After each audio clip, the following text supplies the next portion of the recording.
Adam Chrisco, the owner of the Grand Rapids Cyclones. How you guys doing today? Everybody all right? Yeah. Okay. Glad to see you all made it here today. Thanks for coming down. I think this is a phenomenal opportunity you're being presented here just based on the fact that when I was a young up-and-comer, I didn't have opportunities like this necessarily. Lived in a small town, Grand Junction, Colorado. Probably about 7 people who could dribble and shoot and play defense in my whole county. So I had to pursue my basketball goals on my own daily through my own willpower and perseverance, desire to get better. Watched a lot of Sports Center and things like that, but I had to travel or have my parents, support me in that effort to go to different places, AAU camps and things like that. So, I started in a small rural town, worked my way up in some of the bigger cities and stuff like that, got noticed. My parents made some decisions merit-wise that led me to be able to choose which school I went to, so I chose a bigger city to play in because I wanted more competition rather than shine in a smaller town. And I thought I wanted to be, I didn't want to pick between my parents. That was tough. So in sports, you got to make a lot of tough choices. That's something you'll come to find out soon. But I really wanted to see what was out there in the world. So I took my shot, and I was good enough to get named like 21st best rated player in the United States at one point, I think, by USA Today. Managed to screw all that up and get into a junior college. So my story is not the flat, this ascent of success. There's a lot of different little hitches in there. It'd be fun to talk to you all about because I think that's what makes us individuals. So did good enough to get recruited, but did not make it into a Division I university until after I went to junior college. So junior college taught me a lot.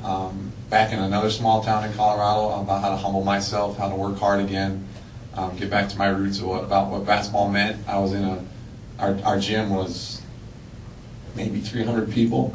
One end of it was a brick wall that I would run into half the time when I was playing. Our uniforms were black and gold, so we bought them from Colorado University after they were done with them. And our gym colors were red and black, I think. And they were the Spartans, and so I went through a lot of challenging times. My career path's a little different than these guys. So I was an athlete. I went on after junior college and played Colorado University. Did not get drafted into pros, but went to some pro workouts and camps. Pursued my dream from that angle. I wanted to be a player. I wanted to do that thing I'd always dreamt about when I was a kid. But you guys have a much easier career path than what I had. I actually had to kill myself every day physically to make it possible to do what I want to do. And you guys can kind of avoid all that by just using some good brain power and leadership techniques and being a good character, working hard. So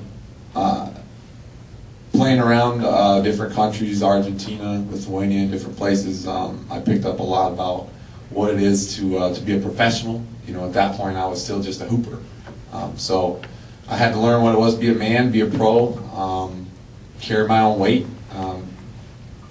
not have too much of an expectation when I got somewhere. And that was always my thing. I announced to everybody I knew I had a new basketball job the first day I got it, rather than focusing on what time practice was. So I like to share stuff like that because it's good to be candid with everybody. Sometimes you can see a panel of speakers like us up here and think, wow, these guys did everything right. And actually, we're all really hard workers, is what you heard, the same theme that I heard. These guys work really hard to be where they're at, and they have to consistently do that. How many of you went and shaved your face after you heard Mr. B yesterday say you need to have, the little things buttoned down? That's what's important. She talked about, to the right of me, my friend here, she talked about having to work long hours. I can attest to that. The owner of the Whitecaps, or excuse me, VP of Sales, talks about putting on a different hat after his shift's over, going out and picking up trash in the bleachers and getting the stadium all cleaned up and stuff. So you're gonna think you're getting into a ticket sales position maybe, but you're gonna do a lot more. And so, that's the other thing. If you want to be in ticket sales and you're getting into operations or some other part, take that job too. Start there. If you can't get that job, hang out outside the arena like I did. I literally would hang outside my coach's office sometimes and be like, can I get you anything? And I was the most annoying, brown-nosing kid ever, but it paid off. So I'm not saying to take my approach in every area of life, but sometimes it pays to be that bug in somebody's ear that's so annoying that just won't go away. and you finally say, okay, I'll give you this job, just leave me alone. So I've gotten a few gigs that way, but mostly, guys, it's waking up every day, being where you're supposed to be, on time, being all you can be while you're up in there, going home, going to sleep, waking up the next day and doing it again. Sports is a fun job. There's some prestige with it, some pride that you can take into it, a lot of fun things that go on. But that you have to be so dedicated. That's why you don't work at a factory.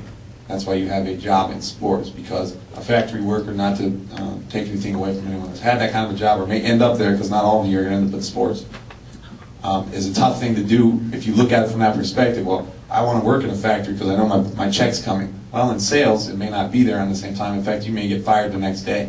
I worked a lot of little jobs in between pro basketball jobs. Bouncer at a nightclub, serving tables at a restaurant, telling people my little stories, in between dinner courses. Oh, I used to play for this team. Yeah, I got another tryout. So I never gave up, but I was always a little under-talented, so I had to work extra hard. I had to kill myself.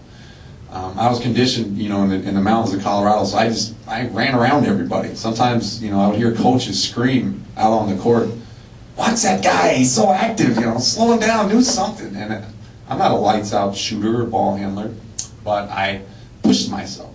When that level of fatigue hit and I knew everybody else was dragging, I put my head down and ran. And that's what I've been doing my whole life. So if you can find that thing that you're chasing and just go after it like it's a marathon, you'll get somewhere eventually.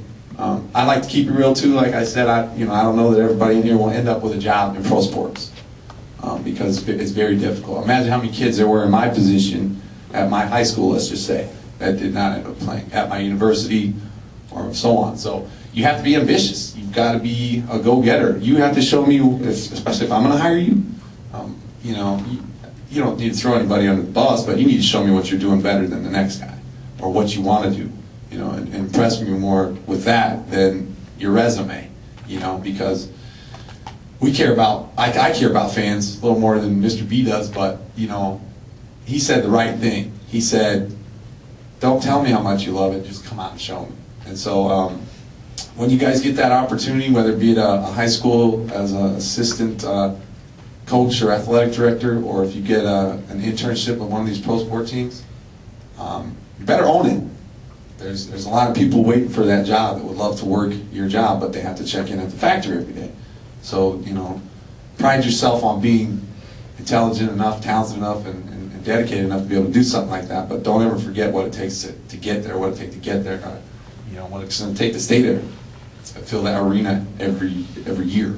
The Red Wings sell out, right? They 22 winning seasons in a row. They still gotta make that work happen. They still gotta call all those same companies back. Hey, we had you last year in the corporate sponsorship, I know, but are you going to sign up again? Maybe they don't. Who's going to fill that void? Got to get back on the phone. So, I'm the intern at the table up here. So, what I did yesterday before the conference started, I went around to every table that was in our conference booth, just like you guys did, and just like I would do if I was the intern, and I introduced myself, and I said, hello, I'm the new kid on the block. Nice to meet you. What are you guys doing out here? Great. How can we work together? Maybe I'm keeping an eye on them. Maybe they're keeping an eye on me. It's a little cat and mouse going. And that's the game of sports. That's what I love. So I met all those people, and then I went and I did my job yesterday, and I had a blast. That's one thing about working in sports. I don't really feel like I'm at work a whole lot. I get stressed out. I yell at my coach or whoever, but it's a lot of fun. You're going to wake up every day, yes, you got a game tomorrow. I was pumped when this conference was coming, just to talk to you guys. Couldn't hardly sleep last night because I know that there's going to be one person in here that's going to take what I say and just run with it. And then someday, hopefully, I'll get an email from them that says, Adam, where are you at? I need to hire you. No. You helped me. You helped me in your career, and you got me going. You said that one thing that made sense to me. So.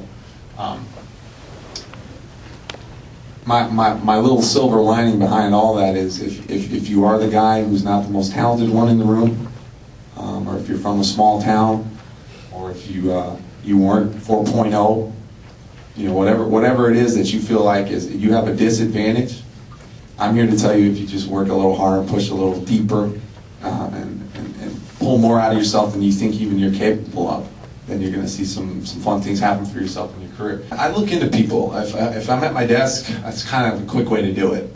But you need to be considerate of that, is how to approach this situation from a professional perspective.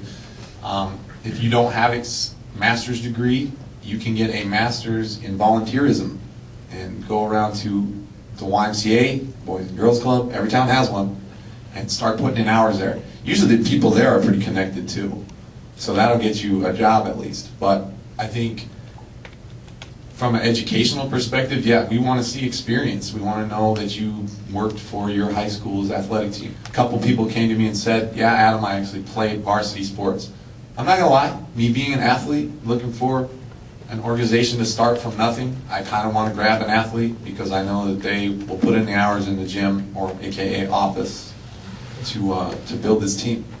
The ticket sales hours and stuff like that, doesn't matter what degree you got when you're on the phone talking to somebody. It just matters that you're resilient in your approach. You're not willing to take no for an answer. You know they want to be at the game. Come on, it's the game. It's the only thing going on in town tonight.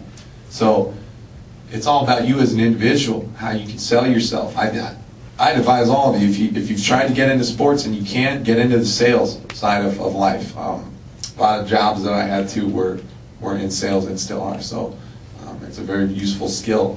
I don't know that education matters a whole lot. It's more about the individual. Education shows accountability, so I don't want to discredit all the money you guys have spent on student loans. Go Chips or whatever. Fire up, sorry. But yeah, continue to work hard at that for sure. That'll get you in some doors. But the biggest one for me would be, do you fit our organization? To a degree, it could hurt you if you went to Nebraska for something like that for me. So.